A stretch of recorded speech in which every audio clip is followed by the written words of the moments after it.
Hello, and welcome to the Flip and Shift podcast. My name is Julie Walls. This podcast was based on the Flip and Shift's tagline, flipping your thinking to then shifting your behavior.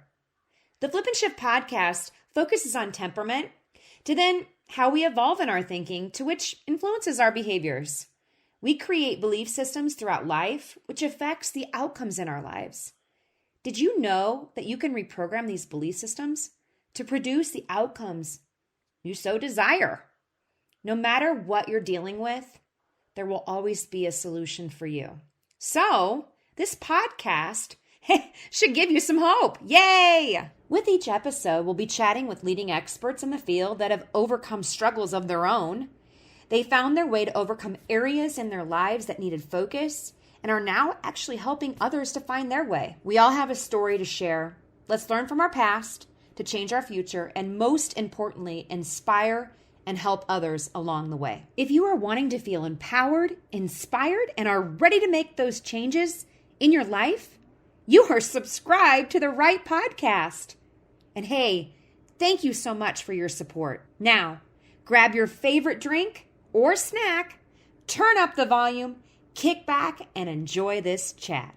Hey, you guys, this is Julie Walls from the Flip and Shift podcast. I'm here to inspire and share the stories of experts who have gone through a journey, found their way, and are now inspiring and helping others. Today, we have an amazing guest with us. I'm so excited to share with you guys.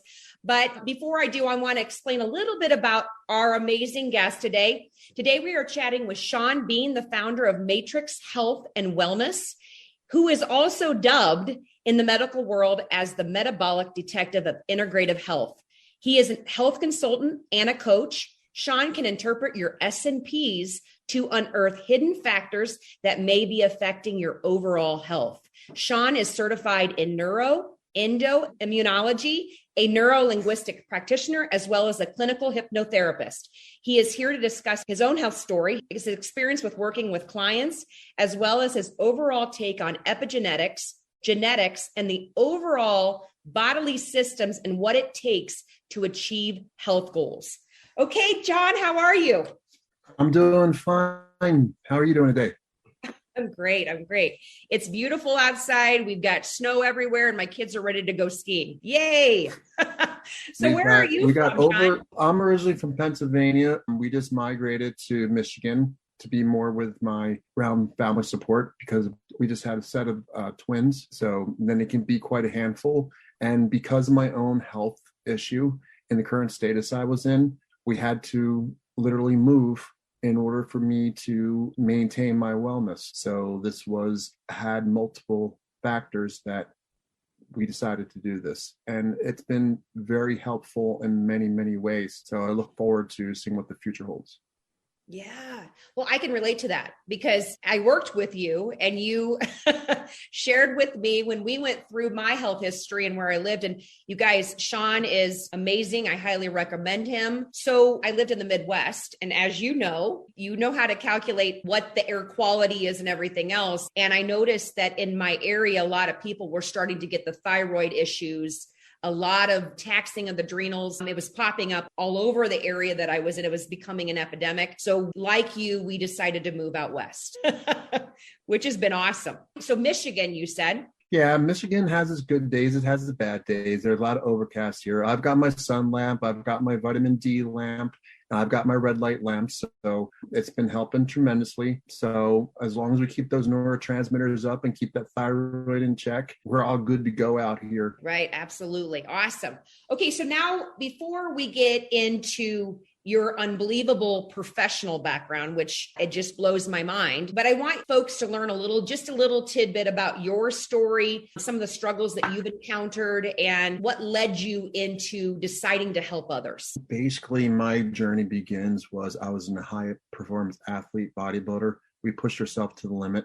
And, through improper dieting, lack of nutrition, we put our body into a state of severe inflammation. This opened up the door to gut dysbiosis problems, along with glutathione deficiencies, to start the cascade. That predispositioned to complications of immune dysfunction, which the idea of having sushi for 6.5 hours after a contest, which you depleted your immune system, wasn't the best idea. So within 48 hours of the sushi, I began to have gastrointestinal issues. I went to the doctor, completing a bloating. They didn't believe in parasites back then when it was at the onset.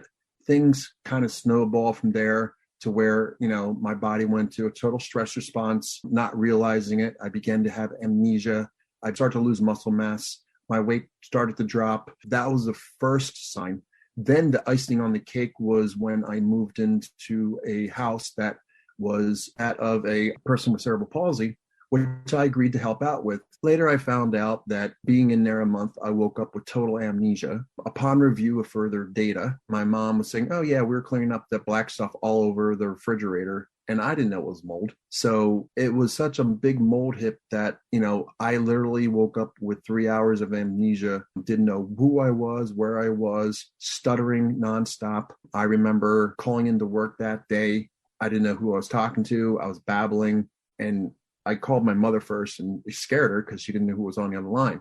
So I had a severe, what we call brain on fire, as we now know, where we had the pro-inflammatory cytokine storm hit the brain. From there, that opened up the door to a long flight of SIBO, dysbiosis. 9 months later, I had a stool sample test. I had severe bacteria overgrowth that just cascaded. Within the first 9 months, I lost 100 pounds of lean muscle tissue, despite eating 3,000 and 4,000 calories a day. This went on to doctor after doctor for several years. And one of the first things I told the doctors, I said, find out what's deficient and put it back in when I first started this journey. And when I first started the journey, they told me that the doctor said they'd seen the best cholesterol they ever seen before. My total cholesterol was 85, which was unheard of. Now, what we know. What's the range for that for those folks that are listening? If your cholesterol level goes below 160, it causes structural imbalances inside the brain that can increase dementia, it can increase suicide, it can increase all kinds of neurological inflammation, because you don't want low cholesterol, you want higher cholesterol, because the cholesterol can go in and actually help reduce the inflammation inside the cell membrane. When your cholesterol drops, your body's in a state of inflammation. That is not a good sign. That's one of the worst signs you can have. And we normally see this, response to mold because of the fact that specific mold actually secretes a statin-like toxin that actually causes your cholesterol level to drop. So when I'm looking at clients that have cholesterol level below 150, 160, we get into their details, then you know that the probability of mold is high on the radar. Not necessarily an absolute, but it tells you that there's something going on that's outside the norm. But the doctors will only tell you that, hey, you're inside the normal range. Well, the normal range for cholesterol used to be 120 at the low end. Now it's at 100. So interesting. As we get sicker as a nation, the lab ranges are starting to change. And that's why when I went on this journey, free T3 begun at 2.5 and ended at 4.2. Now it begins at 2.0. So the ranges have shifted. I've been practicing this medical menagerie for years, and I've seen the shift in the ranges. And what happens is I go by what the older ranges are versus the new ranges. And this became a whole cascade because, I went to doctor after doctor after doctor. Oh, you're normal. You're normal. You're in the normal range. But they know I was totally symptomatic. And then you get labeled as a hypochondriac. Oh, yeah. That's so relatable. It totally is. Oh, yeah. And then you have to go, I actually got disability and I actually won one of the first court cases in Pennsylvania history because of disability case for hypothyroidism. Wow. It was the most amazing thing. When I came out of there, the lawyer looked at me and he just shook his head. I'm like, oh, I lost. He goes, no, you won. And he was amazed. So because of the research that you did? That was because of the research that I did, the doctor that I was working with, how we presented the case. I had the clinical documentation present because at one time, even on thyroid meds, I wasn't even come nowhere near the normal, inside the range even. Right. So that was the determining factor. Was we actually had clinical data showing that, hey, my free T3 levels were at 1.5, wow, even on medication. Sure. So we had the clinical data. This went on for a little bit. I actually started my relationship with the doctor. We started work. This is how I got into medicine. Was we actually started. Hey, he knew he was open-minded, so we used our combined knowledges to work on complex cases. So I learned the traditional medicine side from him, and he learned, and we worked in collaboration with complex cases for up to 10 years. Wow. So you do not have a background essentially in that field, but you learned from being in the clinical experience, correct? Yes. I'm not a medical doctor. I haven't went to medical school. My bachelor's is in science, exercise science, kinesiology. So I do have the background, but everything I learned over the years was all self-taught. Holy crap. That's amazing. I mean, because this is really complicated stuff to wrap your head around. Well, because of the fact that I speculate that the mold may have triggered the genetic predisposition to Asperger's, which I had all the common traits when I was younger to the 100th degree, because I didn't go to normal school. I went to child development. But in child development, I was a kid that was, told to stop counting after 200 when the kids couldn't count to 10. I was doing mathematical equations far beyond my age bracket. So I was labeled as, we call them gifted, but also you had a learning disability like dyslexia. So we had incredible intellect, but we also had our own learning disabilities. And speech impediment was one of my first, but I found out that speech impediment actually comes from a gene expression called GAMT. So whenever I see GAMT on a genetic report, I normally ask, I said, by the way, have you been to speech therapy or you had delayed speech? People are just amazed. How did you know? I said, well, I had the same thing. I went through speech therapy. I never spoke for 4 or 5 years. I always point to everything. And when I went to speech therapy, I was able to basically not shut up, so to speak. That's awesome. Well, interesting. So the genetics I've learned reflect into my own journey and my own biochemistry and medical history. Wow, that's amazing. So now here's my question for you. You are considered, and I've been in the chronic illness world, unfortunately, for quite a period of time. You are considered by most the metabolic detective. Can you further explain why you were labeled that? Basically, what happens is traditional medicine looks at one dimensional, where I look at three-dimensional plane. It's kind of like when clients come to me, it's like when they leave, they feel like they just left the matrix. Because what I do is I take this profound amount of information, I'm able to connect the dots through scientific research, literature, and evidence-based medicine to where, when I present a report to a doctor, I can actually go through the report, give them the recommendations, but also give them the scientific literature and recommendations to support this. Because not having a medical degree, you have to kind of back yourself up with clinical research. So can be I can be a doctor's best friend, or I can be their worst foe, because it's when egos gets into the way.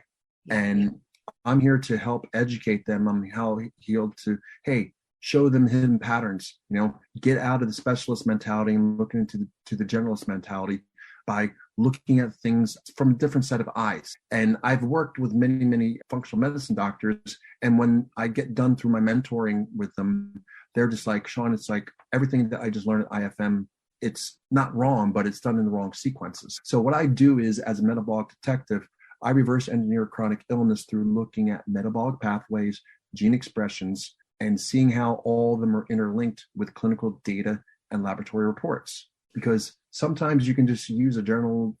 Some people come to me with elaborate lab work. I'm like, you just spent $6,000, which you didn't have to do. When all you could do, if you understand the hidden patterns that were shown in here, then we could take that $6,000 and put it towards something else. Same thing with the genetic reports. The genetic reports are phenomenal. They are the map. But what happens is the clinical testing dictates in your history the actual expression of those genes. So when people come to me with like an organic acid test, I've already mapped out 18 different gene expressions on the organic acid test. And that way you can, oh yeah, I remember I had this on my gene report. I'm like, I know that, I can see the actual expressions. It's good to know from a standpoint of what the map is so you don't fall through the hole, but you got to know how to get around the hole in order to overcome it. And that's where a lot of these practitioners, I'm labeled metabolic detective because I'm like, listen, this practitioner has a really good idea, But because you're going down this pathway, this recommendation works for this pathway based upon, this genetic expression, you take this, but because of these other factors that aren't being looked at, it's backfiring on you. So the problem is when we look at, one of the things that I've taught a lot of practitioners is it's good to look at the potential genetic expression in the pathway. And then, like, for example, MTHFR. MTHFR has to do with the folate pathway, You don't want to take folic acid because it blocks the actual active folate, which is 5-methyl folate, from binding to the receptor site, especially if you have FLR2, which is folic acid receptor. You can actually, autistic kids usually have what's called folic acid receptor antibodies, which basically are folic receptor antibodies. What they do is they block the folate from getting to its active form or latching onto the receptor site. So kids that have a neurotube defect or other kind of neurological problems, the mother may eat dairy during pregnancy, or that they were taking too much synthetic folic acid and not taking the proper form. Because when I work with women that are pregnant, doctors are giving them 5-methyl folate, which is fine. The 5-methyl folate gets into the methylation cycle, but they're not doing anything with the DNA, which is the folinic acid. So when you're going into pregnancy, you want a combination of 50% methylfolate with 50% folinic acid to cover your terms, because sometimes the methylfolate does wonders in one area, but you're forgetting about the other. Yeah. Or people come to me, I have MTHFR, I'm taking 5-methyl folate, but you still can't conceive. Okay. So in that situation, are you on thyroid meds? Yes, I'm on thyroid meds. You look at the thyroid panel. Okay, looks good. Problem is your doctor is not properly prescribing medicine. So what you do is they were on T4, you back them off, you give them a little bit of Armour thyroid or a little bit of different form of over-the-counter to make things convert. Guess what? Here's a lady who's spent $30,000 on fertility clinics, was told to go home and adopt, destroyed her. Yeah. And she just told me, I was in the doctor's office the other day, and she heard me talking to one of her friends that came in. And she's like, I gotta go see him. And then when she came back 8 weeks later, I looked at her, I said, you're pregnant. And her mouth dropped because you could see the glow in the woman when they're pregnant. They just have a glow about them that you can pick up on it. And I was notorious for doing that because I used to work at a place and I would go around and said, you're pregnant. Because as a personal trainer, my eyes were, trained to see changes in women's bodies. Mm-hmm, mm-hmm. Some good, some bad. But I could see that. I'm like, your skin's clearing up, your acne's clearing up, you're pregnant. And the women's are like, what are you talking about? And then they went and said, Shawn, I don't know how you knew, but I was pregnant. Wow. So yeah, it's just, you just get to know and to see the changes in people that you haven't seen for a while, but here a lady spent $30,000, was told to go home and adopt. And because they were treating the MTHFR, they missed the part of the equation was you have to have active thyroid for the MTHFR to actually work sometimes for conception. Can I just interrupt real quick? I want to throw something out there. And I see how your brain is working because you're looking at, it must just be so on hyperdrive because you're looking at the chemical reactions that are taking place, right? Like the catalyst that's happening. So you're kind of going back in time. And for those folks that are in chronic illness, because I'm not, you're the expert. So I'm trying to understand your brain and how it does this work. It truly is an art form, right? Okay. Yes. So a person comes in, is having all these problems. Your mind immediately, the detective piece to this is you're going backwards in time, asking the questions versus some folks that go into their doctor's office. And I'm not negating doctors or anything, I'm not trying to, yes, absolutely. You and I are on the same page with that. I remember having an appointment, the initial appointment with you, you're asking very, where did you live? What was your history? You're kind of starting to put the pieces of the puzzle together and how I got into that state of sick. Mm-hmm. And so is that what you do in your initial consultation? You're not just looking at the labs, you're going. No, basically what I'm doing is I'm reverse engineering the chronic illness by looking at the specific history and then looking at the labs to ask them specific questions. Yeah. And, the most important question I ask is what makes you feel good and what makes you feel bad? Because if you know what makes them feel good and makes them feel bad, tells you what pathways are working, what pathways are blocked, and you can reverse engineer that based upon, the potential root cause of the problem. Like, for example, if you have mold toxicity, you know your aldehyde pathway is not working. So on that situation, it would be like thiamine, it'd be like B5, it'd be like molybdenum. Okay. Then you can go a step further is aldehydes comes from mycotoxins. So mycotoxins are also a derivative of candidiasis, and yeast. It doesn't have to just be fungal, but it's all labeled as mycotoxins. But mycotoxins actually impact the aldehyde pathway because it secretes an enzyme called basically wood grain alcohol. But if you don't have not just the genes only give you a 30% probability. But if you're low in molybdenum, low in alcohol, B1, B5, more so molybdenum and zinc, because that activates the pathway called the alcohol dehydrogenase pathway, which is necessary to break down the acetaldehyde. That's why people with mold and stuff, they tend to have problems with brain fog because they feel drunk all the time. And what happens is those byproducts go on into the liver, depending upon the genetic pathways, the potential, but the absolutes of the pathways. Maybe your trash man's not coming around fast enough to take the trash out, okay? Because your phase 1 is fast, phase 2 is slow. But then you have to reverse engineer it to find out what pathway out of that phase 2 is not working right.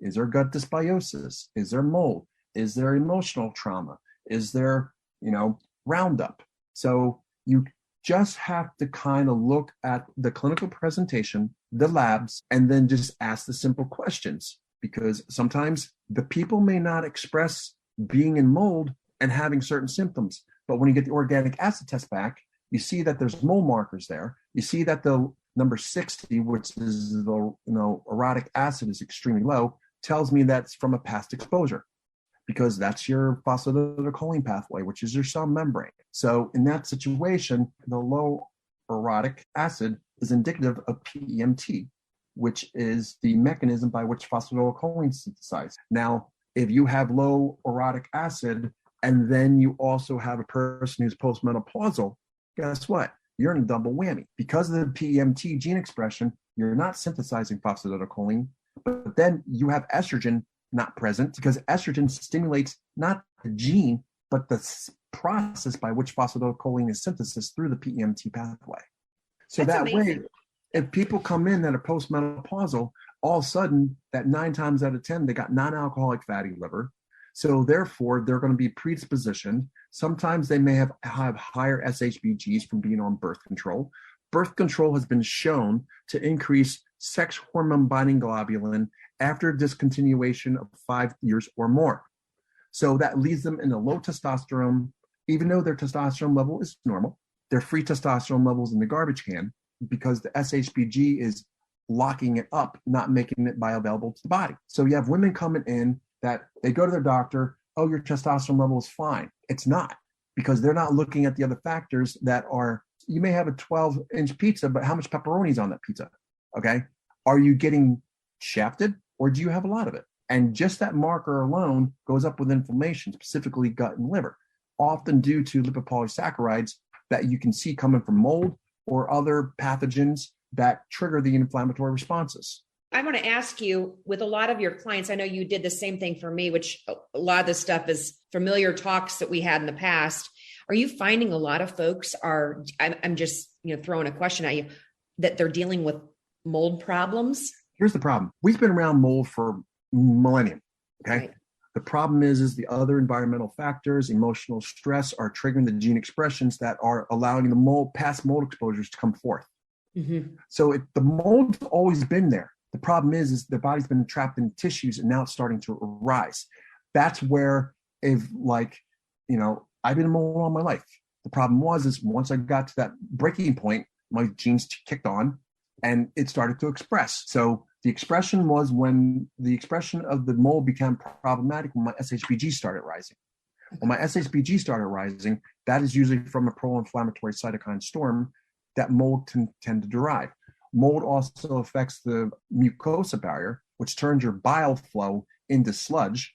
And then when it turns it into sludge, it actually turns into, instead of an antimicrobial, it turns into an antibiotic. Okay, yeah. So here you are with a mold toxin, then you end up with SIBO. The problem is you get a person coming to, I have SIBO. I'm like, okay, that's great. But what are the preliminary factors that led you into having that SIBO? And here they're going to gut specialists, this specialist. I run a simple test, antidiuretic hormone test. If your antidiuretic hormone test is less than 0.8, you might as well throw Lyme and mold right on the radar. Okay. So for a $100 test, you can identify that, you have gut problems, not getting better. Antidiuretic hormone is going to be less than 0.8. And that's common in typical mold cases. So you could have, when antidiuretic hormone is low, it's Lyme or mold right on that. Then you have to use your diagnostic skills, history taking, and other laboratory work to determine that. That's why when we look, I can look at a CBC and CMP and be able to tell the gut. I can tell who's got, diamino oxidase pathway blocked. I can tell who's got Lyme. I can tell who's got, MMAB, MAT1, MMAB, any kind of the other genetic factors associated with the vitamin B12 transport. So can I ask you, when you're starting to find kind of like those how then do you start determining the areas of where you need to start building up those deficiencies and reversing the reaction that's happening in the body? It's not always about changing the deficiency. Okay. The reason being is a lot of practitioners play the game, fill the gas tank. That doesn't fly in a lot of situations. Okay. Specifically hormones. If you got a person who is, CYP2A1 or CYP1B1, you don't want to give the person bioidentical hormones without looking at the 4-hydroxyestrone, 2,16-hydroxyestrone to make sure that pathway's opened up. Otherwise, you're just adding fuel to the fire and actually increasing chances of estrogen-related cancers, both in males and females. So sometimes you have to get the total picture to know what to do.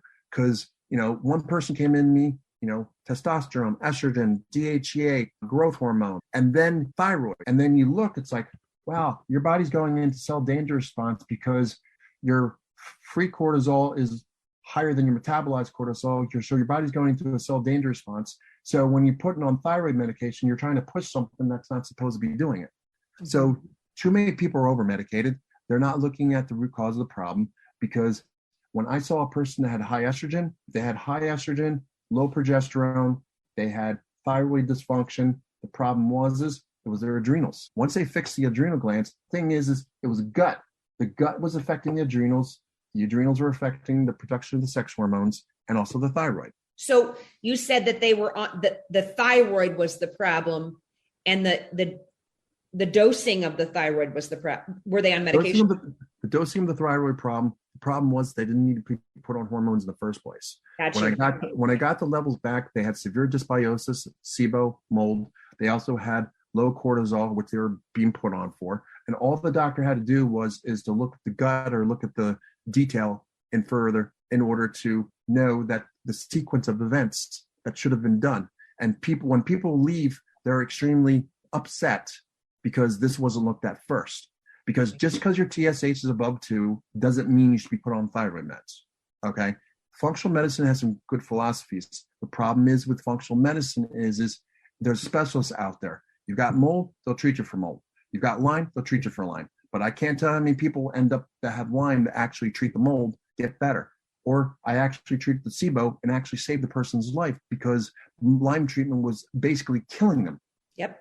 I can totally relate to that. That was, again, I've been at this for 14 years. However, backtracking, and I want to get your opinion on this. Are you seeing that everything was kill protocol when I started my chronic health journey with Lyme? Right. You were the one that pointed out the mold. You were like, oh, you've lived in mold before. But before that, every single, I just want to get your thoughts on this before people come to you. They've spent hundreds of thousands of dollars on trying to heal themselves. And honestly, I feel like a lot of it's because it's the repair, and you can correct me on this, of what the doctors were doing to kill everything. You have an enemy in sight, Bartonella, Babesia, all of those components. So their mentality or their thought process was attack, attack, attack, kill, kill, kill, put you on multi-antibiotic cocktails, which happened to me. You lose, 10 pounds a week and your liver's just enzymes are out of the roof, sky level. So I know for everyone that I've talked to and has been in this world, the frustration is there. And then on top of that, there's been so much damage Are you seeing that they've been on kill protocols for so long, but is that changing? Is that shifting to, the work that you're doing? Are you seeing any changes? A little bit, but not like needs to be done. That's why I'm one of the drivers. Mine is education for doctors. And that way, my philosophy is how about we try to reset the immune system, do what Mother Nature intended to be, so it can go on and take care of the Lyme. It can go ahead and take care of the mold. Hey, if it puts in remission, great. Okay. Then let's strengthen our resilience to stress so that it stays in check. Okay.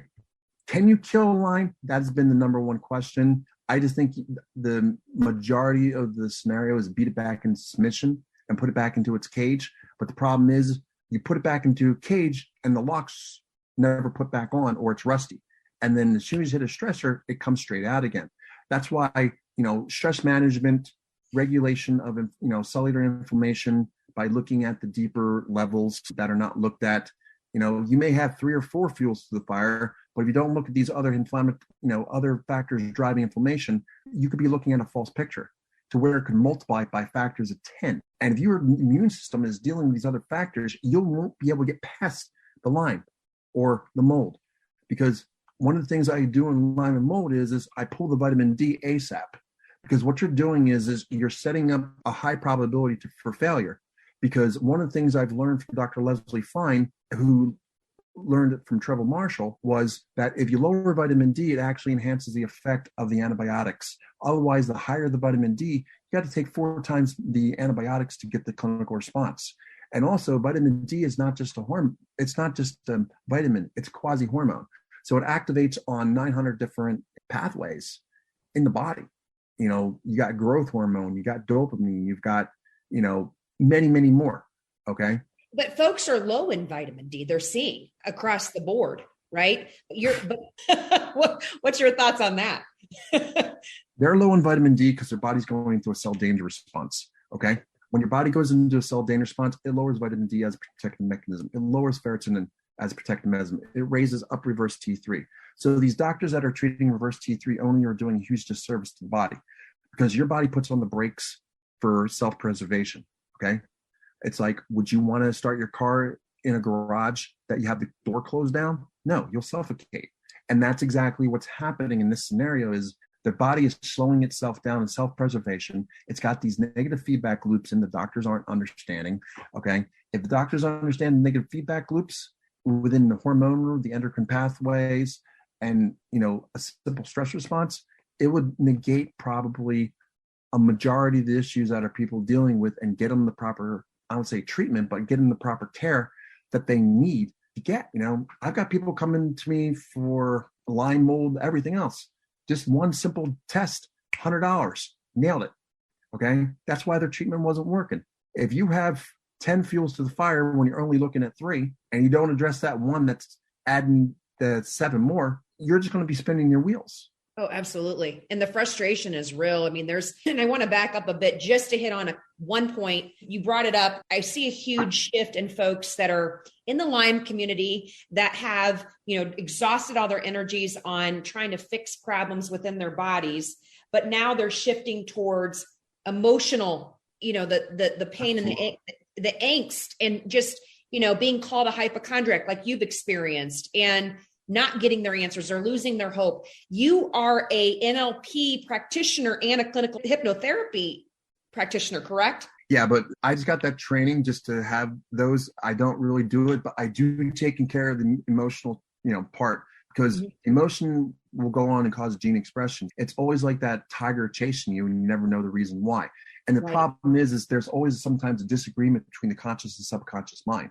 Right. And it's always the subconscious mind that's going to dictate. Okay. I forgot who said it, but we live in 90% of a subconscious world, not 10% is actually conscious. Right. That's right. Yeah. And it's interesting because your approach is at the cellular level. Then you're looking at, how the body's processing expression factors. And then you're adding the ability to help folks with the emotional component to keep them in remission, which is massive. You're all encompassing. That's wonderful. Yeah, the emotional side I usually refer out, but I'll pick it up. But if I pick them like, listen, it's like, you've got to think about, DNR, or maybe we have to do some adrenal work before doing DNR.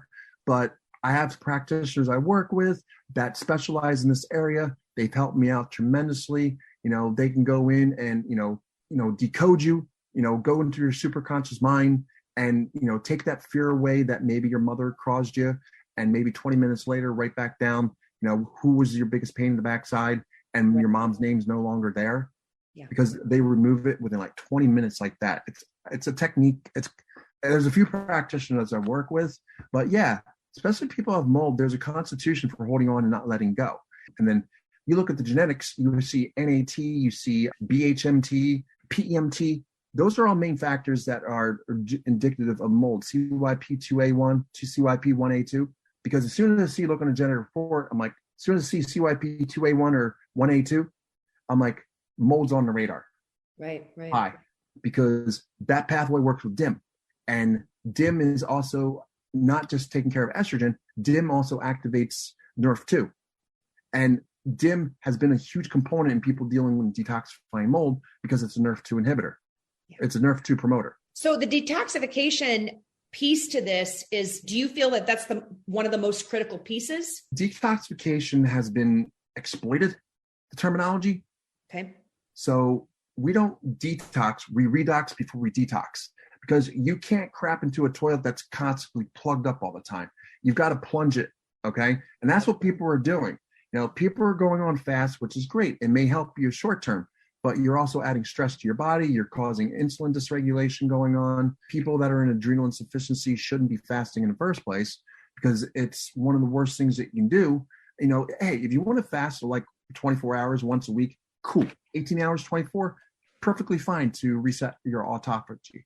Okay. Right. Well, and I want to just plug on that because there's a huge biohacking, market. I mean, just looking at the research alone, they're projecting $65.4 billion industry in the next 6 years, which just is mind blowing to me. But I'm just going to say that Dr. Mindy Pelz, I don't know if you've ever heard of her. She has a huge following for biohackers with fasting. She gives you dry fasting tips, all these pieces. What's your thoughts on that? I think if it's used moderation, I have people that go on water fast for 36 days.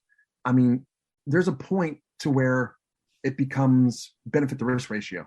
Right. Normally what I would do on a fast is you can use a product that's called MAPS Aminos. What MAPS Aminos does is MAPS Aminos gives you protein that's highly valuable to the body, to where it doesn't throw you out of what you're trying to achieve. It actually increases autophagy. And the reason being is you may take in 5 grams of MAPS Aminos, but it's equivalent to almost 30 grams of actual whey protein. So sometimes, as long as you're not constipated, I'll have people just ramp that stuff up. And here they are gaining muscle mass going into these fasts because they're getting bioavailable protein, which is feeding the body, which is giving them the 8 essential amino acids necessary. Sometimes there's ketones, that people are utilizing now that may be beneficial. So you can still achieve the same results and still carry on some nutrients in that regards. So she talks to those endurance, athletes, and she says there's a genetic factor that comes into play where people are hacking that to try to get the expression turned on, because what it does is and this, I'm just telling you something you already know, but it actually helps with a faster regenerative, I guess, with the muscles. There's mTOR and AMPK.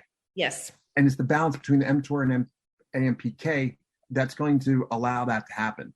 The problem is like estrogen dominance, insulin resistance, they're more mTOR. Okay, gotcha. Where they need to be more AMPK. Because if you take something like berberine is more AMPK. Gotcha. Which actually strengthens, which decreases the mTOR. Can I ask you then, with your background, which is mind-blowing, did you understand all the chemical, kind of like the reaction factors that are happening within the body, but then did you had to take your studies with the 10 years where you were with that doctor to learn about homeopathic meds and herbals and supplements out there? How do you kind of take some of it and go, okay, that's going to help? What do? Do you just constantly educate yourself on it? Basically what happens is, the more you use it, the more it becomes more second nature. Like if I'm not doing cases for a week, I get rusty. So, but I'm always constantly researching. More cases I do, it's like people come in with 18 different supplements or 50 different supplements, when in reality, it's like you could, there's a practitioner out there that does $3,300 monthly protocols that you basically become a human peds dispenser. Okay. When I look at the protocol, I'm like, Jesus H, he's got every pathway covered, but at, incredibly high dosages, using their brands, and just you have no life. You're tied to the pillbox. Okay. And you don't know what's working. The thing is you want to start off with the least variables. So when people come into me fresh, that is like the best client, because that way it's like, listen, we can get a fresh picture of what's going on. The problem is when people come like, well, I stopped this, added this, added this, added that. I'm like, when did you do that? Oh, in the past month. So how can we get a clinical picture of what's going on? Okay. I just have people come in, continue doing what they're doing. Let's get a clinical snapshot of where we're at now. Okay. Instead of moving too many variables. And then let's start fresh from there. Okay. Or you see a person's taking like milk thistle, dandelion, artichoke, tutka. And it's like, you just see all this liver support with more bitters. I'm like, listen, tutka can cover all this. Okay. Easily. Now, tutka is one of the best things you can do for bile flow. As clinical, I also use it in ALS. We do heavy dosages of tutka in ALS. We do heavy dosages of tutka in SIBO because it opens up the bile flow. It's taurines conjugated. Like when people have deconjugation of bile acids because of mold, you can use tutka. Okay. But you have to make sure, glycine and taurine have to be balanced because they have the same principle. They back each other up, but you still have to have the balancing game. Okay. Same thing with minerals. Take too much vitamin D, you drop vitamin A, E, and K. So people that take vitamin D, they don't take K2 or they're not taking enough K2.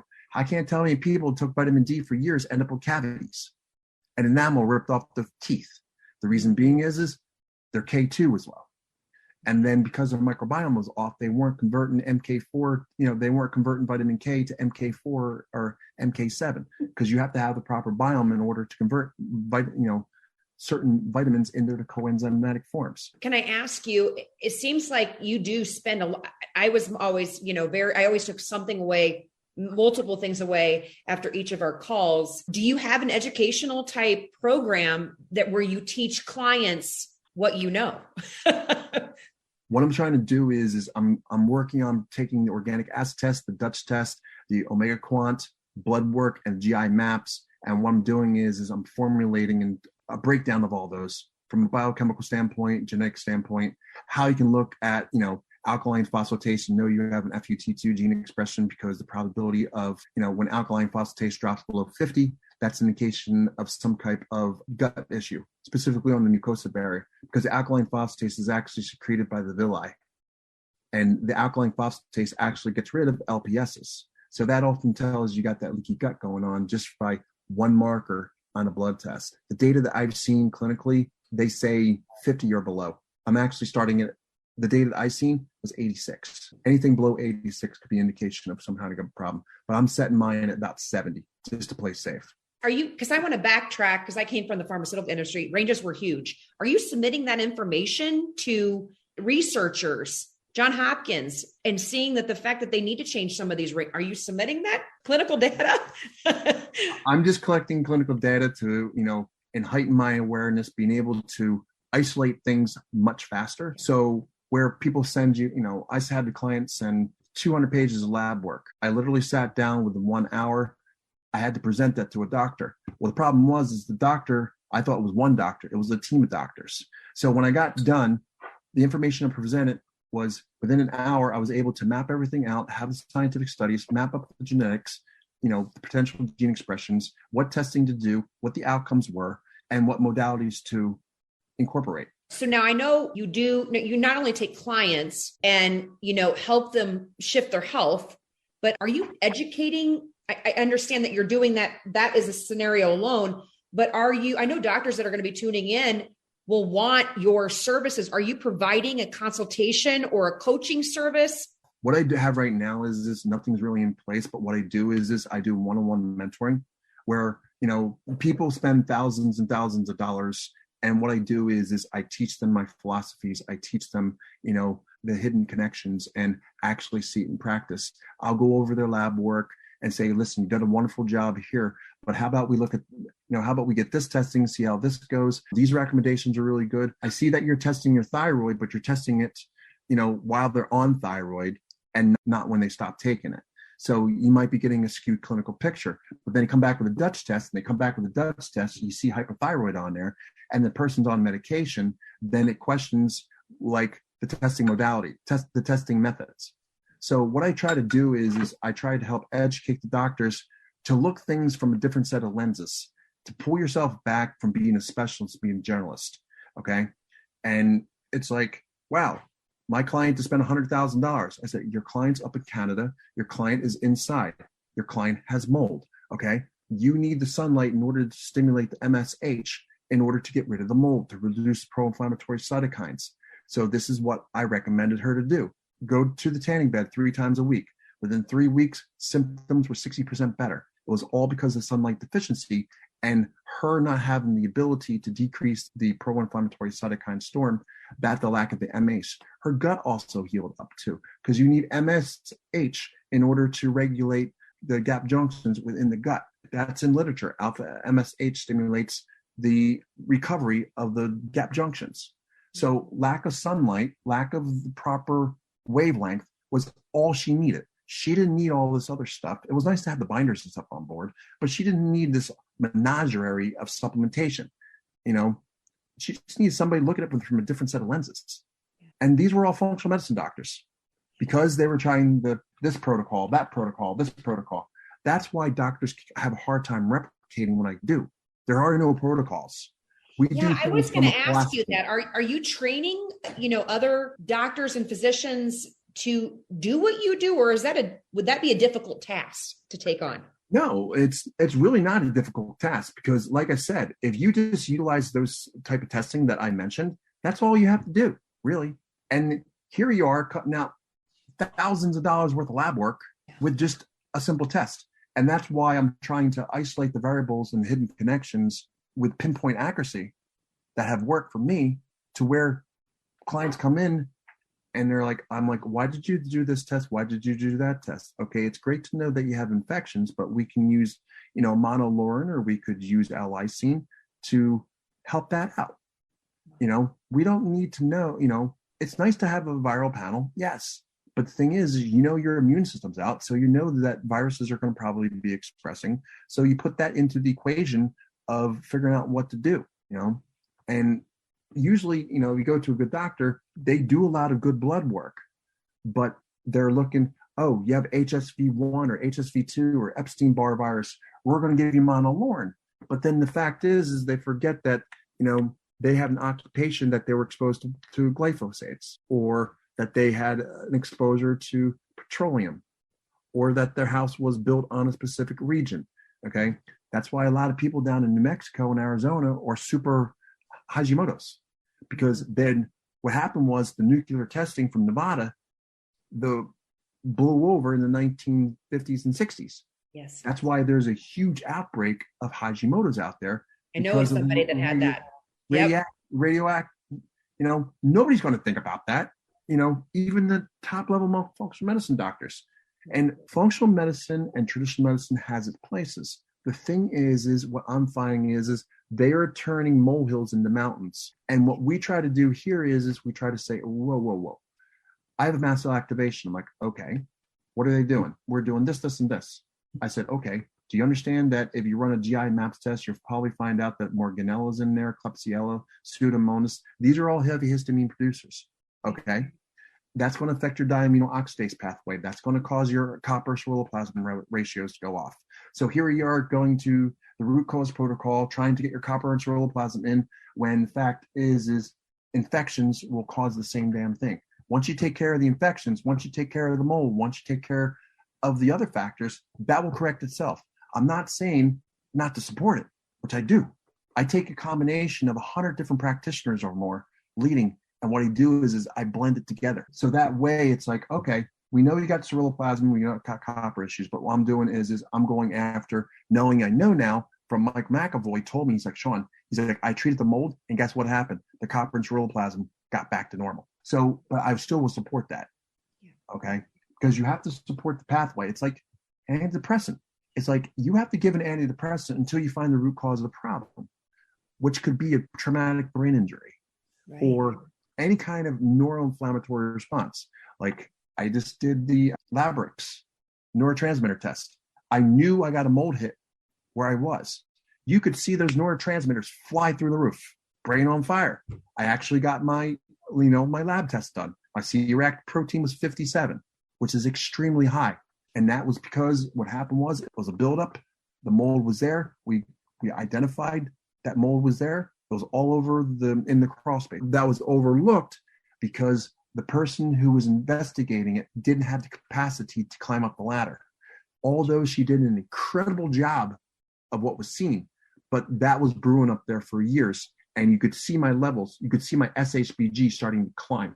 You could see my cholesterol levels starting to drop. Can I ask you, because when I was in the mold community, people would post on the forums and they would say, I lived in mold we had no clue we had mold, and the wall near the window where my husband and I slept, I had symptoms, but my husband did not. I mean, do you hear that often? And why is that?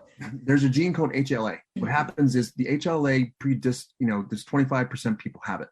Yeah. So it's just one of the major genes, but if they have NAT, the other pathways that are associated with the aldehydes, okay, it's not the mold that causes the problem. It's the mycotoxins. And maybe they have a capacity where they're B1 deficient. Maybe they were a health nut and they were on gluten-free diet, okay? Maybe because gluten-free, you don't get B1, okay? And then also B1 is, studies have shown that B1 actually reduces the aflatoxin from aspergillus. That has been shown in clinical studies. I follow the work of Ellington Overton, which is phenomenal when it comes to thiamine. Okay. Him and Dr. Lonsdale really opened my eyes. And the thing too is B1 drives the pancreatic enzymes. So if you're B1 depleted, and the reason being is most people are walking around with non-alcoholic fatty liver. The problem is the non-alcoholic fatty liver is coming from the byproducts of the intestinal dysbiosis going on. And some of those byproducts, as I mentioned before, are alcohol based. Gotcha. So basically you're working around with brewer's yeast and you're walking around drunk and you're walking around with a non-alcoholic fatty liver that's doing, guess what? Lowering your B vitamins, lowering your zinc, messing with your thyroid, okay? There was a case that I worked on that we actually measured her levels and she was actually a legal alcoholic in that response. And the reason being is her blood alcohol content was extremely high because her body didn't have the genetic capacity to get rid of it. Sure. So what we did from that standpoint was we put her on a ketogenic diet. Once we put her on a ketogenic diet, that removed the byproducts from the carbohydrates. So this was the case about 10 years ago from University of Maryland. Wow. That they had no explanation why. It's because she had a genetic defect in her alcohol dehydrogenase pathway.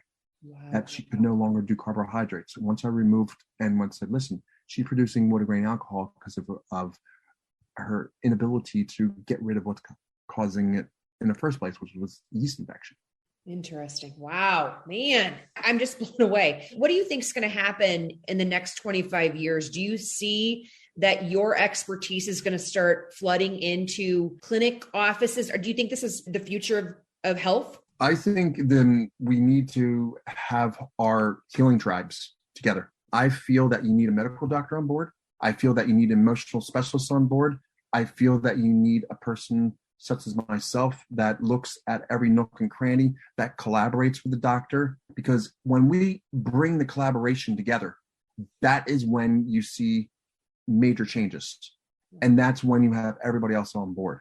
Personalized medicine is going to be stable because I see a lot of even the, urgent cares now going towards pay, because that way they don't have to worry about insurance, but they'll have my wife, who's a nurse practitioner, she works for an urgent care, but now they're doing telemedicine to where it's a great That's amazing. Because they're on call 24 hours a day. And if they have a problem, they call in, they pay a certain amount, like a concierge service. Right. I looked into that when I was sick. I was going to do a concierge service, but unfortunately it was astronomically high. It was like 30 grand for the year. So But I do think what you said, that tribe approach is so important. And I'm hopeful for the future for that. So yeah, thank you for that. So I want to just kind of wrap up. So Shawn, what inspires you every day when you do the work that you do? What keeps you going and keeps you going at it? Well, my brain always has to have stimulation. Is that the Tom T? That's actually the GAD. Okay, got you. That's the glutamate driven. That's okay. the glutamate that is comped more so. Well, actually, my comp's opposite. My comp is actually low dopamine, not high dopamine. I'm more towards Parkinson's rather than high. But what happens is the GAD compensates for that. I'm also BHMT, which compensates for the COMT because that's the epinephrine, norepinephrine. Gotcha. So they all balance themselves out, but it's really the GAD that drives it. It's always just the thirst for knowledge, the fact that you can see things, different patterns, and each case you learn something new. And my clients bring more information to me because I'm very open-minded. And if they have something that they have learned, I'll take a look at it and I'll say, hey, this is a really good article. Or I'll say, you know what, the source from this article isn't too reliable, so you really can't put much faith in it, but they do bring up some good points. And also seeing the changes in people. That you see you see a female that's been through fertility issues. You see a person that wants to have kids that have been told not to, but then you find out they have house of mold in it. Then you give them a $15 supplement, and then they get a call from the fertility clinic saying, we've got now 21 eggs and 17 of them are viable. And then they said it was an error, and it wasn't. It was because I took care of a lot of things and got her systems back online. And she goes, what does this mean? I said, well, you can start your own NFL football team. I love it. I love it. What's your goals what do you want to do in the future? What's your goals for Matrix Health Wellness? Goals is to eventually be an educator. Goal is to eventually have those doctors, have those challenging cases, send them up to me for review. And then what I do is I take my findings, send it back to the doctor, and we do like a quick, more like a peer-to-peer consult. So that way they're like, wow, wait a second. I just had this case. This is what Shawn told me. Oh, wow. It really worked out well. Okay. So that way they learn in the process. The patients can benefit. I also want to get more into like athletics. I want to get more into anti-aging avenue. I love chronic illness. It does take a wear and tear on you because it is very challenging. It can be very draining at times, but there's also a reward system too. And those people also need help. So I'll maintain a certain percentage of chronic illnesses, but I'll also be doing that with, maybe have like a concierge service for doctors that pay maybe like a X amount of retainer fee per month. And then they can see maybe we'll do 2 cases per month, just something along those lines to where it's like to be the clinician's clinician. Yes. I love it. Is where I want to go. And I want to make people feel like they're entering the matrix, because that's why I named my place Matrix Health and Wellness, because it means bringing everything together.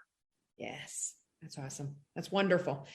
The best way to contact me is through my direct email, which is matrixhealthwell@gmail.com.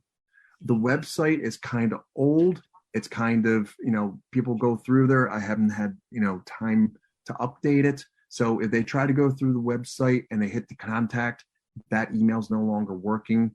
So if they use matrixhealthwell@gmail.com, that is the best way to communicate with them. Fantastic. And you guys, for those that are tuning in, I've got some folks that are on the live chat. I would highly, highly recommend connecting with them through Facebook. He puts amazing information out there. I think you do about several times a week. You're posting studies, and then you're backing it up with your knowledge and your interpretation of the study, which is fantastic. So I would connect with him on his Facebook page, and he also has an Instagram page. Can you give folks your handle? It's called the Medical Savant. For the Instagram page, it's Medical Savant, correct? Yes.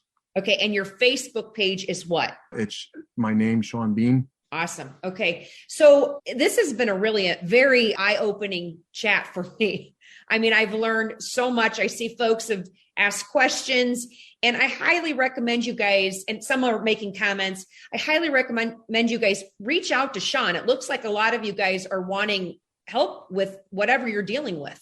So I highly recommend you guys reach out to Shawn. You're just like I want to say an artist. Can I put you in that category? So what you do, I don't think can be replicated, but I hope to God it does. I hope we can replicate it. There's techniques and simple philosophies that when practitioners see it, they're like, you've got to be kidding me. I'm like, that's all you had to do. Education. And I hope to God that you put something out there in the universe to help educate a lot of these people that need it. I do one-on-one with mentoring, which is very unique because that way it's one-on-one. It's not like online, but actually physically one-on-one with me, which is unique. And I think people get a lot out of it. I'd like to get maybe like 10 practitioners to a class. And that way I can actually, lower the price down a bit because I want to make things affordable to people in the process. Because there's people out there that are charging $15,000, $16,000. And when they go through it, they're like, this protocol. I'm like, I'm going to teach you how to think. I'm not going to spoon feed you. Okay. You're going to need that. Yes. Well, Shawn, thank you so much. I really appreciate your time. I know you're super busy, new dad with 15-month-old twins. Oh, absolutely. And you're just, you just had appointments before we met. So you're just a busy guy. And I really appreciate you being willing to come on my podcast. Thank you so much. I'm honored. It's my pleasure, Julie.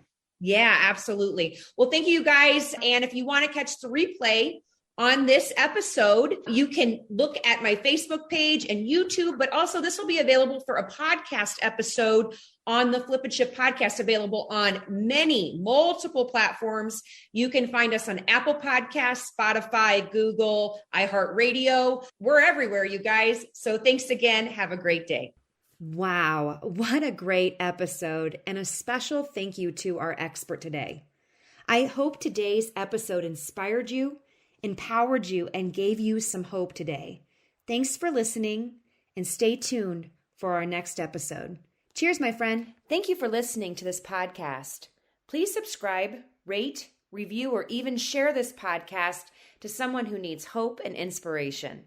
You can connect with me at www.flipinshift.com. Follow me on Facebook, Instagram, YouTube, and even Clubhouse at Flip in Shift. Please join me next time for another expert chat or survivor talk.